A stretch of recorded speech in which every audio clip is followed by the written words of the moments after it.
Hey, everybody, and welcome back to Leading on the Frontlines podcast. I'm your host, Dan Hornacek, back again this week for another episode of trying to help navigate challenges that you might experience as a leader in business. Today we're going to be discussing, and we've touched on this before in the past, but I think it's important to kind of get in the swing of things with nicer weather rolling around. Typically, there's more some new hires and things going on, and I think this is a good thing to touch on again, and that is the importance of authenticity in leadership. Specifically, we're going to more so explore how being true to yourself can positively impact your relationships with your employees, enhance your effectiveness as a leader. So it's easy to fall into the trap of trying to kind of conform into a certain leadership style or a persona. I think that we may think is more effective than what we could be by just being ourselves. I think we read books, we go through trainings, things like that, and we kind of like just grasp onto this single identity of what a leader should be.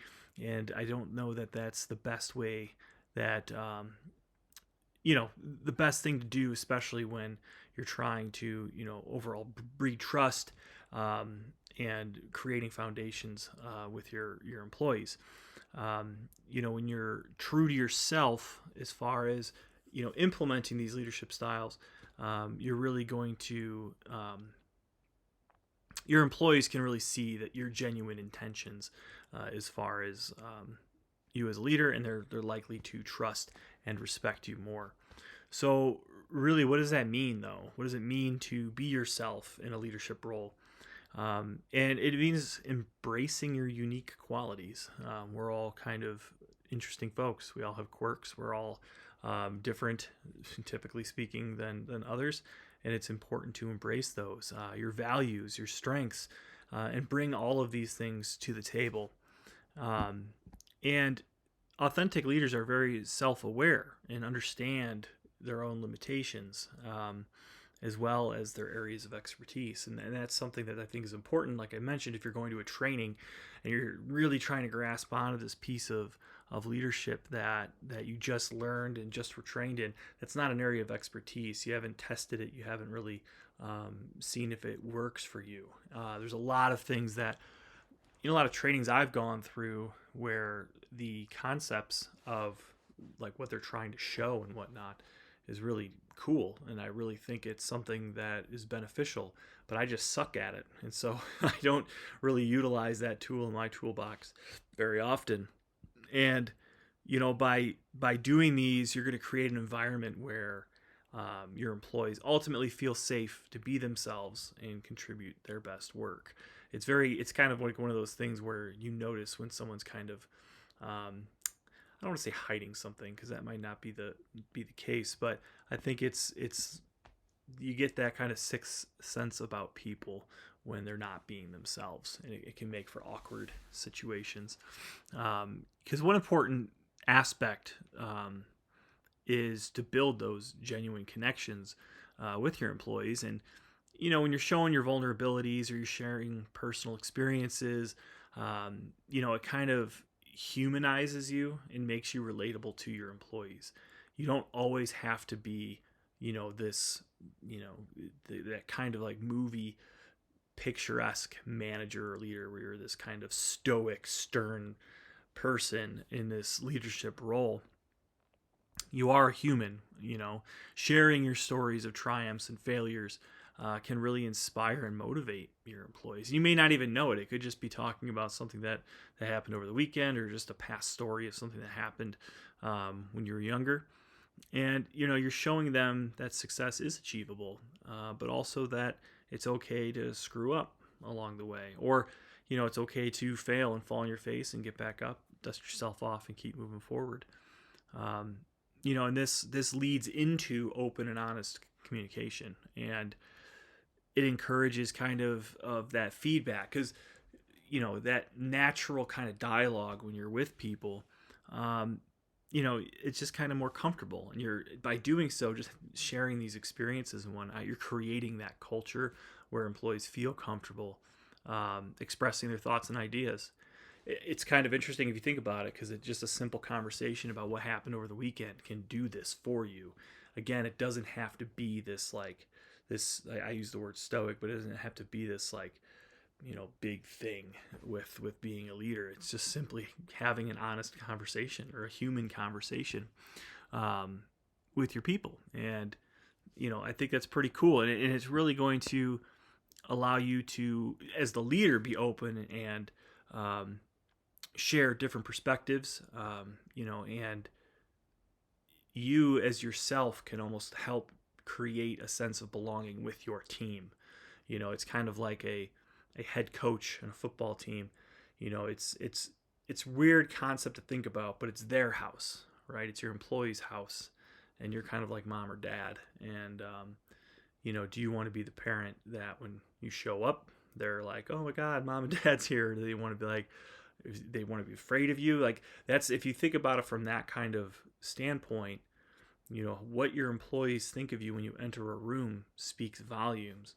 And of course, they're not going to like openly tell you that they don't like you around, but you kind of again get that sense of what's going on when you enter, and having these more human conversations with them helps, I think, generate a positive response. And this is going to have impacts with your employees. You're going to see increases in employee engagement.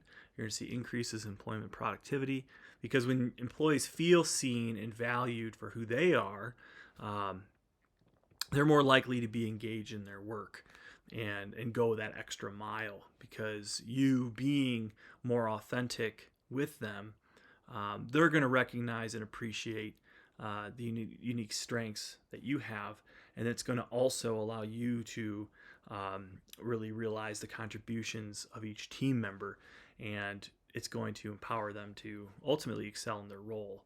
And um, you know all this from a simple conversation of being just a human.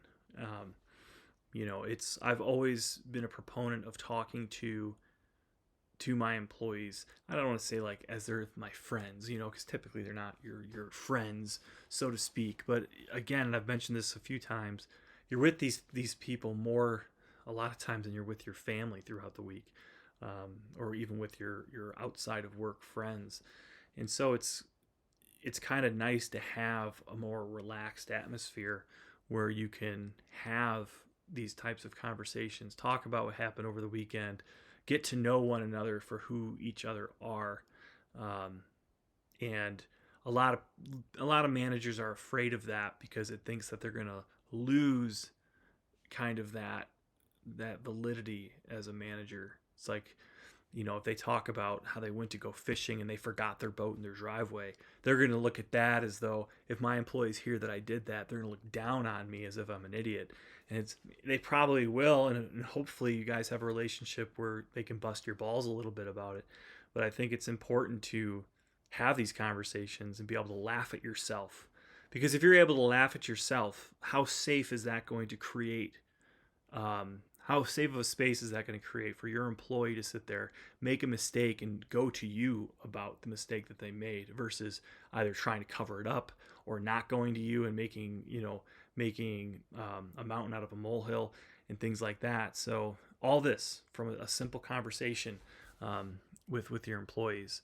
So to kind of recap what we're talking about here, you need to remember that being yourself in leadership situations is not only important for your own success, but it's also important for the well-being and success of your employees.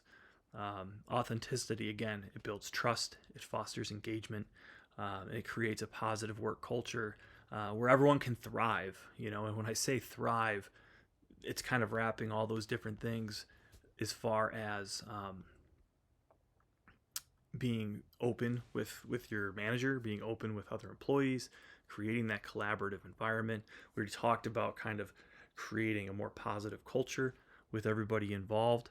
And I think that if you focused on that as kind of a step one in trying to redo a culture, you're going to see, I know we talked about productivity and things like that, but you're going to see a reduction in turnover too. You're going to see an improvement in overall morale if it seems to be low. You're going to see an increase in people wanting to not only do a better job, but maybe even want to promote if that's available. And you're going to really be able to look at your team from kind of a 30,000 foot view and figure out the future of kind of your operation or your office or whatever you have going on.